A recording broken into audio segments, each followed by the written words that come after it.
Welcome to Module 3, Managing a Response. In this module, you will learn the importance of placing a caller on hold, being proactive, and continuing to learn, which will enable you to handle a call and express a well-managed response. The first thing you should do is check for understanding. After you have listened attentively, repeat the information back to the caller. In some situations, you may need to question the caller when checking for understanding. Yet, ask fact-finding questions. This will help you understand the student's expectations and concerns. After you have identified the caller's concern, it is important to know when it is appropriate to place a call on hold. If you cannot answer a question but can provide a quick response, then you can place the call on hold. Yet, you should always ask the caller if they wish to hold. So instead of saying, "Please hold a minute, thank you," and placing the call on hold, you should say, "I can get that information for you, but it may take me a few minutes. Do you mind holding, or do you prefer we call you back?" Then, allow the caller to respond before taking any action. Some callers may prefer to leave a message.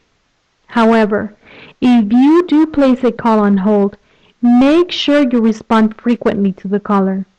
Do not leave the caller hanging.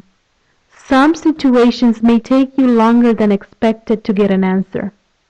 So get back to the call and reassure the caller that you're still looking into the question. And ask the caller if they want to continue to hold. Now, being proactive will also help you manage a response and manage it well.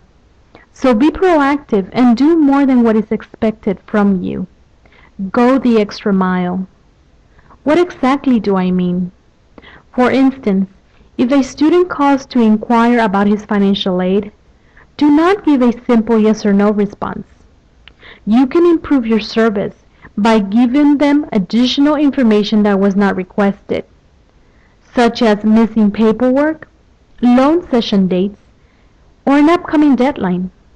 Whatever the situation, volunteering new and helpful information results in a stronger positive outcome.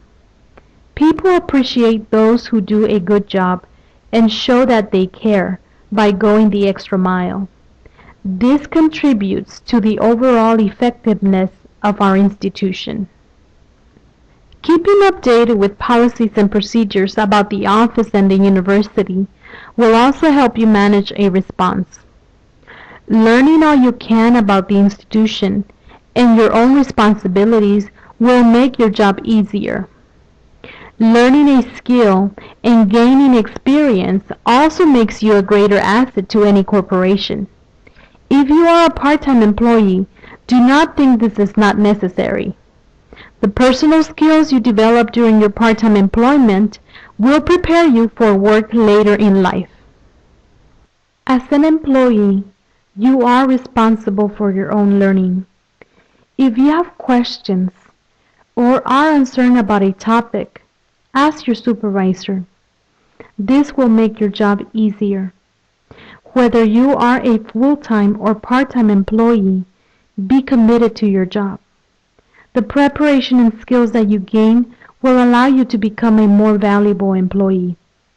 By doing your best, you will do more than the minimum, and you will find that your value will increase. This will lead to job satisfaction and even advancement. Just remember one thing: failure to learn means that someone else has to work harder. So learn, be committed, and do your best. Now let's review Module 3. In order to manage a response, you must check for understanding by repeating the information back to the caller. Remember to place a call on hold only if it's necessary, but follow the right protocols. In addition, you must be proactive and committed to your job. It is now time for you to continue with the rest of Module 3. Good luck.